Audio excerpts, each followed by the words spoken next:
गोल इन दिनों कांग्रेस कर रही है, मुझे तो समझ में नहीं आता कि कांग्रेस की पटकथा लिख कौन रहा है। उधर गुजरात में कुछ समय के लिए लोगों को लगा कि कांग्रेस एक अच्छा विकल्प के रूप में टक्कर दे सकती बीजेपी को, और उसी समय जब लोगों को लग रहा था तभी मेधा पाटकर जी के साथ उन्होंने फोटो खिंचवा ली पदयात्रा में। अब मेधा पाटकर जी की इमेज गुजरात वाले बिल्कुल पसंद नहीं करते हैं, वहां वोट से गए पूरे वो, क्योंकि सरदार सरोवर डैम का विरोध किया था उन्होंने। अब आप सोचिए कि कौन लिख रहा है पटकथा। कांग्रेस की जो सेल्फ गोल करने में माहिर लोग हैं, मुझे लगता है वो लिख रहे हैं इस समय। डॉक्टर आलोक। हाँ। भूपेन जी जी पटकथा जी कोई लिखे, पर पात्र तो राहुल गांधी है ना। उनको नहीं होश कि क्या पढ़ रहे हैं, क्या लिख रहे हैं, क्या बोल रहे हैं। और दूसरे और उधर मिस्त्री बोलते हैं कि खालसा प्रधानमंत्री कॉलेज को में औकात दिखा देंगे। बुलाया भी गया तो किसको? कमलनाथ जी को, जिनका संबंध पहले से सबको पता है कि सिख विरोधी दंगे जो दिल्ली में हुए थे उसमें कमलनाथ जी को किस तरह से लोग उनकी भूमिका को कैसे देखते हैं, ये सबको पता है। और तब भी उस कॉलेज में उनको बुलाया गया था, तो बवाल तो होना ही था फिर वहां पे। डॉक्टर आलोक। जी भूपेन डॉक्टर जी। आलोक, जी नरेंद्र सलूजा जी पहुंच गए बीजेपी। जी ये बीजेपी के पास कौन सा जहाज है जो सारे दुनिया भर के पंछी जो हैं वो एक ही ठौर है उनका भी भारत में। सत्ता का जहाज। अच्छा।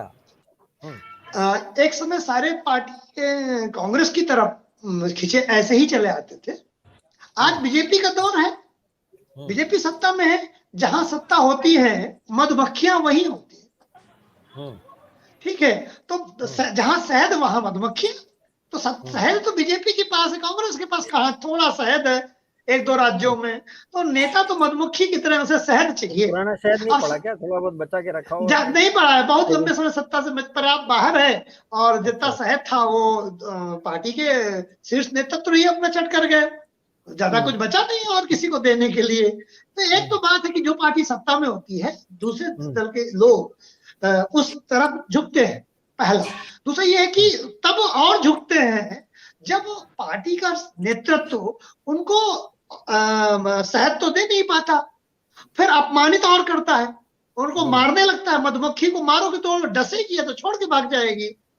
तो ये जो नेता रूपी मधुमक्खी है, इनको नया ठिकाना ढूंढना ही है। और अब रही बात भारत जोड़ो यात्रा की, कांग्रेस एक्चुअली एक कंफ्यूज पार्टी है आज की डेट में, या ये कहें कि आज कंफ्यूज है।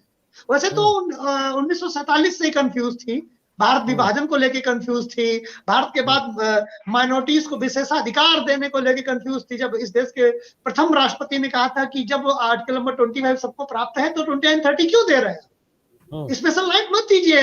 इसी स्पेशल राइट के चक्कर में देश बढ़ चुका है। तो भी वो कंफ्यूज पार्टी थी। वो सोमनाथ मंदिर के निर्माण में कंफ्यूज थे भारत के प्रधानमंत्री के, हम नहीं जाएंगे, हम मनने नहीं देंगे सेकुलरिज्म के सूरमा। तो जब उनके परदाता कंफ्यूज थे राहुल गांधी के। डॉक्टर आलोक जी, सारी बातें हिंदुत्व से जुड़ी हुई हैं।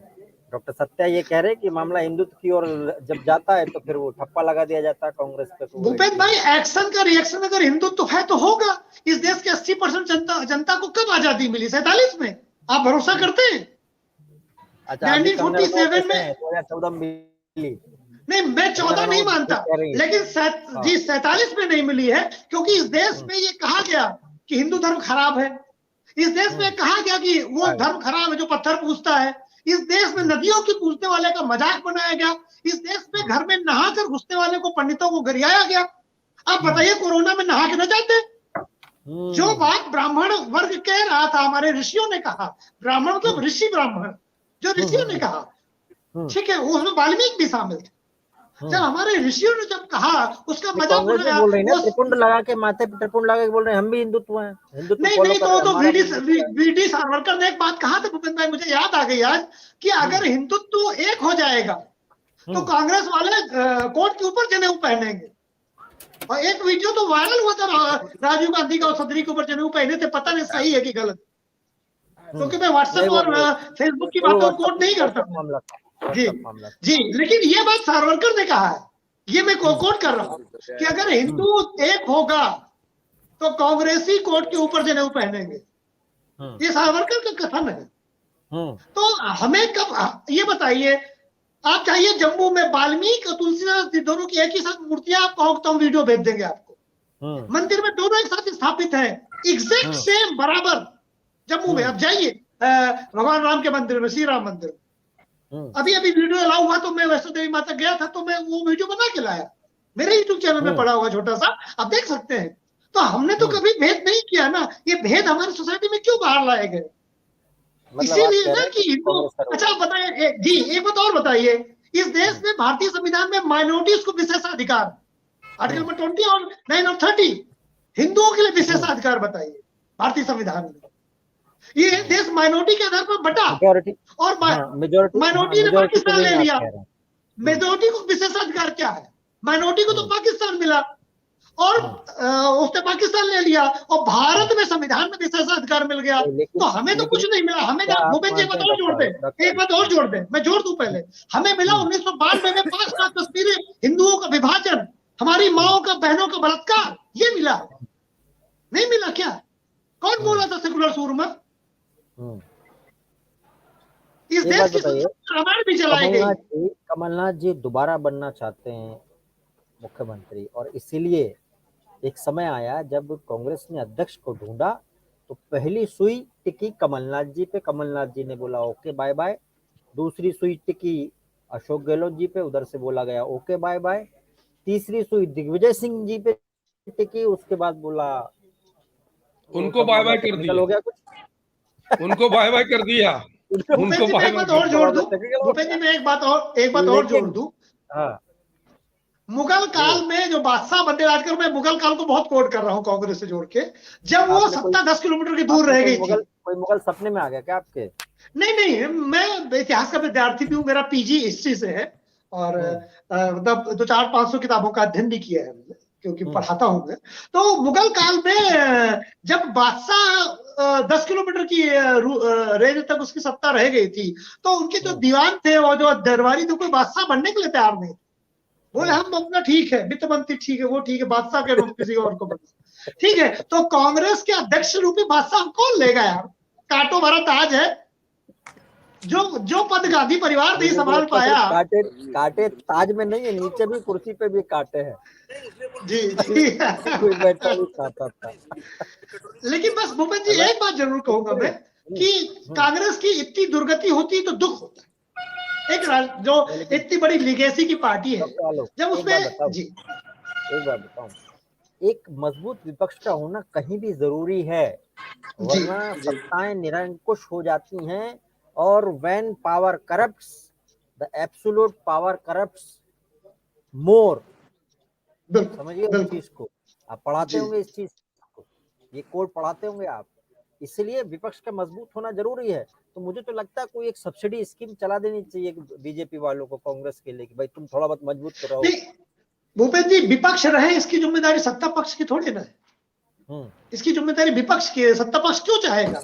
और मैं तो हमेशा कहता हूं कि बीजेपी तब हारेगी या तब कमजोर होगी जब बीजेपी का कांग्रेसीकरण होगा। ये विपक्ष की हिम्मत नहीं है कि वो भारतीय जनता पार्टी के ऑर्गेनाइज चरित्र को हरा सके। अभी तो मुझे नहीं लगता है कि ये एक आधे राज्यों में सफलता मिल सकती है, लेकिन जिस तरह से बीजेपी, देखिए बीजेपी केवल बीजेपी नहीं, जितना मैं भारतीय जनता पार्टी को जानता हूँ, वैसे मैं किसी पार्टी का मेंबर नहीं हूँ, लेकिन जितना मैंने अध्ययन किया है, बीजेपी एक मिशन मोड में। आज आप 1000 साल एनालिस्ट बने हैं, पता है, 2-4 दिन आप समाजवादी पार्टी रहते, 2-4 दिन बीजेपी वाले, आज आप पहली बार एनालिस्ट बन के बात कर रहे हो कुछ दिन के बाद। एक्चुअली भूपेंद्र जी, मैं तो सच बोलता हूँ, कभी वो बीजेपी की तरफ जाती है, कभी सपा की तरफ जाती है, कभी कांग्रेस की तरफ जाती है।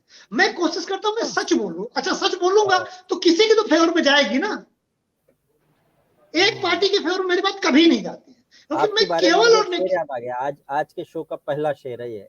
जी जो दिखता है, जो सच दिखता है, वही सच बोलने का आदी हूँ, इसीलिए इस शहर का सबसे बड़ा फसादी हूँ। आप अपने चैनल का सबसे बड़ा फसादी कह सकते हैं मुझे, मैं तो स्पष्ट बोल बहुत बढ़िया।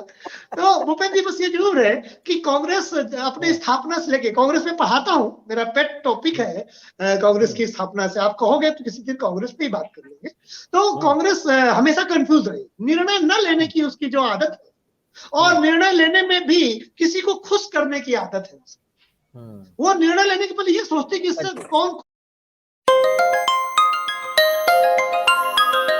एक बात, जब भी सत्ता में बैठा दल एक वर्ग, चाहे हिंदू चाहे मुसलमान कोई भी हो, चाहे सिख हो चाहे पारसी चाहे जैन, वो वर्ग कोई नहीं, एक वर्ग कहते हैं वो मुसलमानों को लड़ने लगता है, वो गलत बात है।